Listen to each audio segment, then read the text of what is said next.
ክፍል ሚዩት አድርግና አዳምጠኝ ከሆነ መጀመሪያ ሚዩት አድርግና አፍን ይበልሃል እንዴ? እንዴ አንተ ምን ስብሰባ ተሰብስበህ አታውቅም? ቆይ ምንድነው ፐርሰናል አታክ ለማድረግ ምንድነው አፍን ይበልሃል? ኖ ፐርሰናል አታክ ምንድነው? መጀመሪያ እኮ በጣም እኮ መውረድ ነው። ሰውን መሳደብ ሲያዳምጣን ከመጀመሪያ መውረድ ነው። ቆይ ማሳል ችግር አንዴ አቡ ሃይደር ቆይ ችግር የለም አንዴ ጥያቄ ልጠይቅህ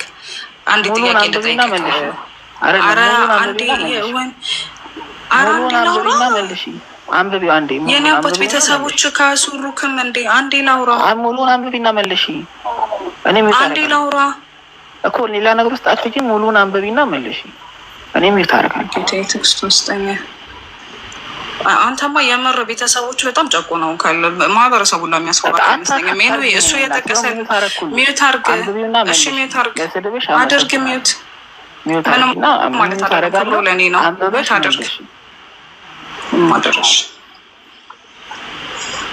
እሺ ፈጣሪ ትዕግስቱን ሰጠኝ። ቢስሚላህ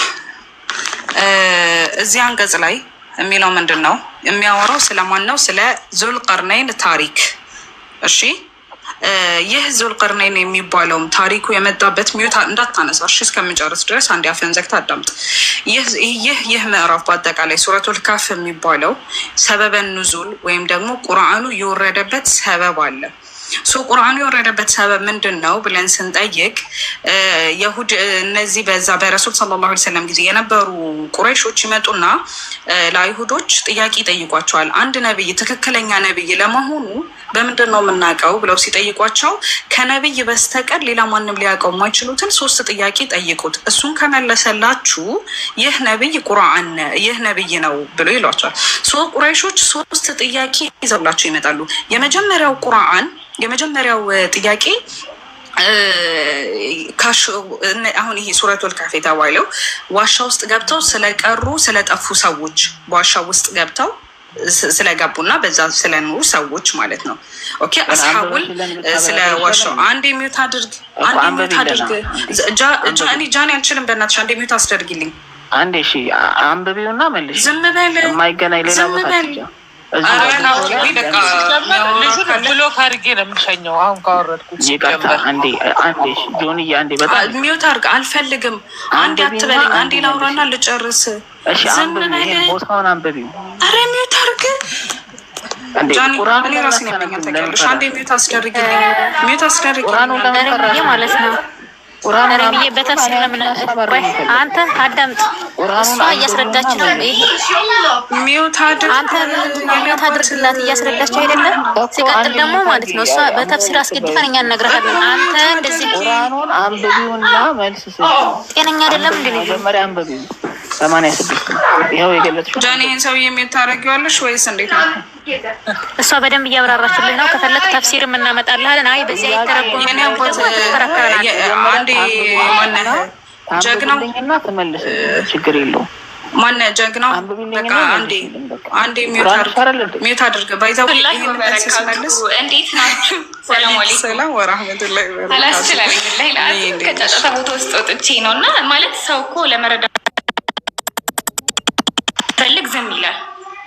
እሺ ለመረዳት ፈልገህ ከሆነ ዝም ማለት አለብህ ማለት ነው። አይደለም ቆይ እኔ እኮ ላስረዳህ ነው አይደለ? ላስማማችሁ ነው እኮ ላስማማችሁ ነው። አንተ እኮ ማቆም አልቻልክም እንዴ? ለምንድን ነው የማታቆመው? ማቆም አልቻልክም? እሷ ልታስረዳህ አይደለ እንዴ? ጠየቅ።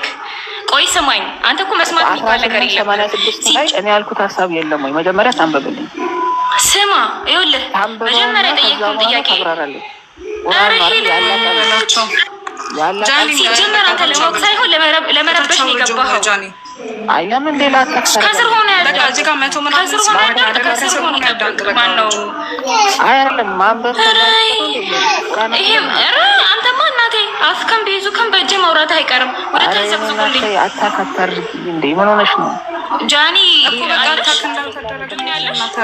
የከፈተችውን ታንብበው እስኪ። ኡሚ ዝም በይ አንድ ጊዜ፣ ሁላችሁም ዝም በሉ ማለት ኖ አንዴ ዝም በይ አንዴ ያለ ቀላል ሚውት አድርግ። አረ በፈጠረክ ማነህ ጀግናችን እኮ ሚዩት ላይ ምን አድርገህ ሪም ዝም በይ እሺ ተስቤንት በፈጠረ ጌታ እንደ ወንድ ልጅ አቋሚ ኖረ አንዳንዴ ወንድ አሁን ፐርሰናል አታክ እንደ ወንድ ልጅ ምናምን ስድብ አይደለም የሚፈልገው አንተ እኮ ምላስህ በቃ እንደ የቀበሌ ፍየል ሆንክ እኮ አላህ ስድብ ነው የምትችለው እንዴ የከፈትከው ነው ያላቃል እኮ ነው እዚህ ጋር ይሄንን አንብቦ ጃኒ ለምንድን ነው እንትን የማትይው ምን ሆነ ነው ለምን ሰድበኝ ሪም ቆይ እሺ ምንድነው የምትፈልገው አንተ ቆይ ሪም ዝም በይ ምንድነው የምትፈልገው ወይስ አቡ ሃይደር ያለው ምን እንደሆነ ታውቃለህ አቡ ሃይደር አረ አንተ አታዘኝም ማነካ አታዘኝም አንተ እኔ ሳልፈቅድ ነበር ሪሜ እኔና አንቺ እንደዚህ እናርቅ እሱን ታዩ እኔና አንቺ እንደዚህ እናርቅ እሱ ይለፍልፍ እኔና አንቺ እናውራ በቃ እሱ በሚለው ስትራቴጂ ከሆነ ማለት ነው አንዴ ማለት እሱ የሚፈልገው ነገር ብታወራ ኖ ይኸውልሽ ኦሚ ዝም በይ ሪምም ዝም በይ እናንተ አላህ ፍሩ ቆይ ይኸውልህ አሁን አንበባ እንድትነግር ትፈልጋለህ አይደለ ጃኒ ግን መሀል ላይ ግን አትግባባት እሺ መሀል ላይ ግን አትግባ መሀል ላይ ግን ቃላት አስገባ ዝም ብለህ አዳምጥ ወደ ረተረ ቤት ከምታረጉት አውርዱ ሚቲንግ ገብተህ ታውቃለህ ስልጠና ወይም የሆነ ስብሰባ ገብተህ ታውቃለህ ዝም ብለህ ማዳመጥ ነው አይደለ እሺ አዳምጥ ሪም አሁን ቀጥል ሪም ቀጥል ትቀጥልሽ መልስ አንድ ሚዩት በማድረግ መልስ የላችሁም እሺ ዝም በል አንተ እሺ ዝም በል ታታርጉኝ እሺ ዝም በል አንተ እሺ ጥያቄ ጠይቀሃል ጥያቄ ይመለስልህ ዝም በል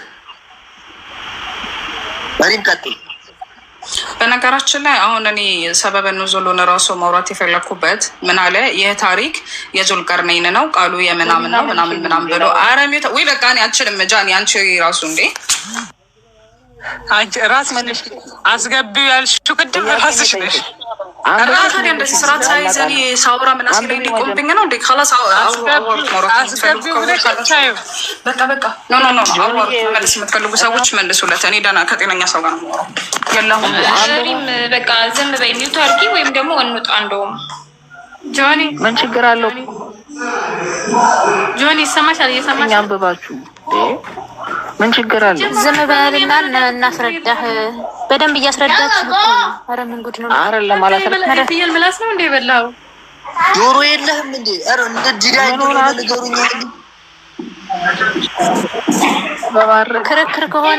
ክርክር ከሆነ መረጃ አምጣና ተከራከር ይሄ ያንቺ አረዳድ ነው ይሄ ትክክል አይደለሽም ካልክ አምጣና መረጃ ሞልታ አይደለም እሷ እስከስበ ንዝል ክርክር እሱ መረዳት አልፈለገም እሱ መረዳት አልፈለገም ሊያንቋሽሽ ብቻ ነው የፈለገው